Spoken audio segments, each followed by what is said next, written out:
اذان کے جواب کی فضیلت، یعنی جب اذان ہو رہی ہو، ندا دینے والا، پکارنے والا پکار رہا ہو کہ اللہ کی طرف آؤ، دعوت دے رہا ہے، تو اس کا جواب بھی دینا چاہیے۔ صحیح مسلم کی روایت میں آتا ہے، حضرت سعد بن ابی وقاص رضی اللہ تعالی عنہ اس روایت کو نقل فرماتے ہیں، آقا علیہ الصلوۃ والسلام نے ارشاد فرمایا کہ جب مؤذن اذان دے تو تم اس کی اذان کو سنو اور پھر یہ کہو اشہد ان لا الہ الا اللہ وحدہ لا شریک لہ وان محمدا عبدہ ورسولہ رضیت باللہ ربا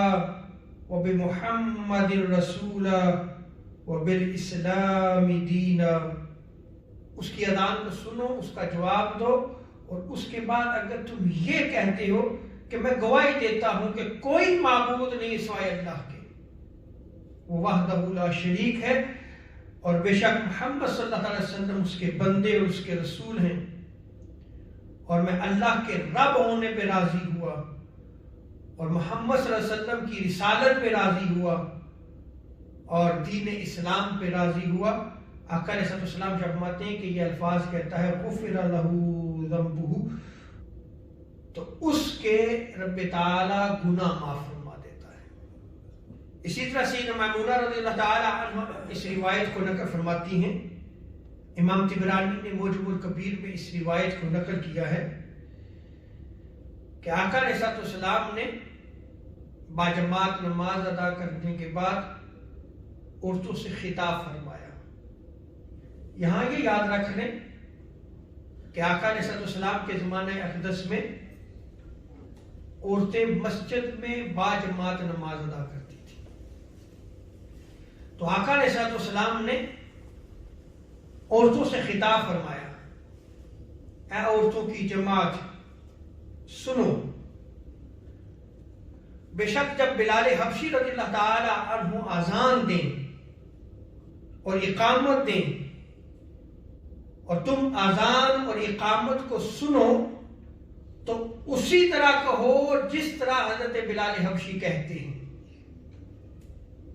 اور اگر تم اسی طرح کہو جیسے کہ حضرت بلال حبشی رضی اللہ تعالی عنہ کہتے ہیں اذان دیتے ہوئے، اقامت کہتے ہوئے، تو بے شک تمہارے لیے ہر حرف کے بدلے 10 لاکھ نیکیاں ہوں گی۔ عمر فاروق رضی اللہ تعالیٰ عنہ عرض کی، یا رسول اللہ کیا یہ درجہ صرف عورتوں کے لیے خاص ہے، مردوں کے لیے کیا ہے؟ تو آقا علیہ السلام نے ارشاد فرمایا، اے عمر، مردوں کے لیے عورتوں کی بنسبت 2 گنا اجر ہے، تو ہر حرف کے بدلے عورتوں کے لیے کیا ہے 10 لاکھ نیکیاں ہیں، لیکن مرد اگر وہی کہتا ہے تو اس کا 2 گنا اجر ہے۔ تو اندازہ لگائیں کہ اذان کو سننا اور اس کا جواب دینا کتنی بڑی فضیلت و اہمیت رکھتا ہے۔ اسی طرح حضرت ابو سعید خدری رضی اللہ تعالی عنہ اس روایت کو نقل فرماتے ہیں کہ جب تم مؤذن کو اذان دیتے ہوئے سنو فقولوا مثل ما یقول المؤذن، تو تم اسی طرح کہو جس طرح مؤذن کہتا ہے۔ یہ بخاری اور مسلم کی متفق علیہ روایت ہے۔ اسی طرح صحیح مسلم کی روایت ہے کہ حضرت عمر فاروق رضی اللہ تعالی عنہ بیان کرتے ہیں کہ آقا علیہ السلام نے ارشاد فرمایا کہ جب مؤذن نے کہا اللہ اکبر اللہ اکبر، تو اس کے جواب میں تم میں سے کسی نے کہا اللہ اکبر اللہ اکبر، پھر مؤذن اشہد ان لا الہ الا اللہ کہے تو تم بھی اشہد ان لا الہ الا اللہ کہو، پھر مؤذن حی علی الصلاۃ کہے تو تم لا حول ولا قوت الا باللہ کہو، جب وہ حی علی الفلاح کہے تو تم لا حول ولا قوت الا باللہ کہو، پھر مؤذن اللہ اکبر کہتا ہے تو تم بھی اللہ اکبر کہو، پھر مؤذن نے کہا لا الہ الا اللہ اور تم نے سچے دل سے کہا لا الہ الا اللہ، حضور شاہ فرماتے ہیں دخل الجنہ، تو رب تعالی اس کو جنت میں داخل فرمائے گا۔ اور اسی طرح آقا علیہ السلام نے ارشاد فرمایا حضرت عبداللہ بن عمر اس کو بیان کرتے ہیں،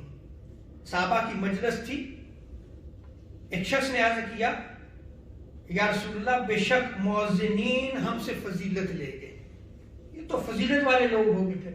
وہ اذان دیتے ہیں۔ تو حضور تاجدار کائنات صلی اللہ علیہ وسلم نے فرمایا قل کما یقولون، جیسے مؤذن کہتا ہے تم بھی وہی کہو، اور جب تم اذان سنو اور ختم کر لو، دعا ختم ہو گئی ہے، تم نے اس کا جواب دے دیا، پھر جو تم مانگو گے رب تعالیٰ تمہیں عطا فرمائے